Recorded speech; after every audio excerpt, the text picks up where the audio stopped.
Halo, apa kabar kalian semua? Hari ini aku bikin bakwan sayur. Yuk kita dengerin dulu yuk kriuknya.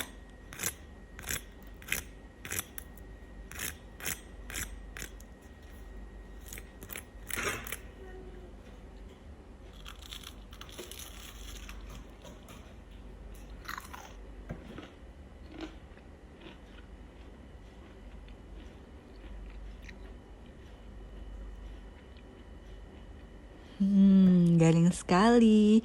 Nah, di sini bahannya simple, cuma ada kol, wortel, dan daun bawang. Tentunya kalian tahu kalau ini diiris tipis-tipis dan dicampur jadi satu pakai tepung. Nah, tepungnya ini aku pakai 2 sendok tepung beras dan 6 sendok tepung terigu. Iya, kelihatannya di sini aku cuma pakai 5 sendok tepung terigu, tapi percayalah berdasarkan takaran aku ini udah termasuk 6 sendok tepung terigu. Kenapa? Karena tepung terigu yang aku masukin ini 1 sendoknya itu besar-besar ya. Jadi dia menggunung.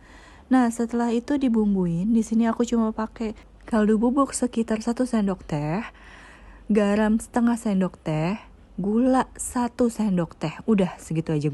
Garamnya memang tidak banyak-banyak karena kaldu bubuknya ini sudah asin. Jadi aku gak mau nanti gorengan yang aku bikin ini malah terlalu asin.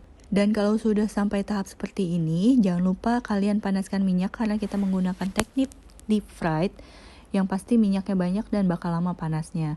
Untuk airnya aku pakai sekitar 150-250 ml ya. Kalian juga perlu pastikan agar tidak terlalu encer dan tidak terlalu kental, karena kalau terlalu kental pasti bakalan keras.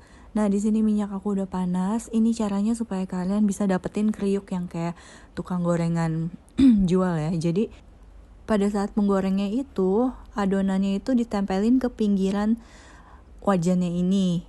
Di sini aku pakai wajan yang bukan anti lengket ya. Tapi kalau kalian lihat, kalau misalnya memang kalian panaskannya sudah cukup lama, wajannya sudah panas, minyaknya sudah panas, ini semua pasti akan copot atau ngelepas sendiri ya dari pinggiran wajan ini ketika dia sudah mulai garing atau pada saat udah mulai ngeset. Nih kalian lihat punya aku punya udah mulai ngeset, jadi gampang. Nah, bahkan yang satu ini malah copot sendiri. Jadi sebenarnya wajan ini bisa dibilang anti lengket juga kali ya. Nah, kalau misalnya kalian suka yang agak lembek-lembek dalamnya, nah dalam tahap ini kalian lihat udah mulai golden brown, ini udah bisa kalian angkat. Tapi kalau aku lebih suka lebih agak garing-garing sedikit kayak kerupuk. Jadi di sini aku lebih lama ya gorengnya, mungkin sekitar 2 menit sampai 3 menit lebih lama.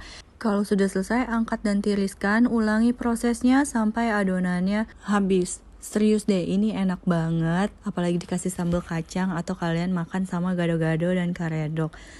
Atau dimakan pakai sambal terasi atau sambal colo-colo juga enak. Ini garing banget. Cobain deh, jangan lupa di recook ya.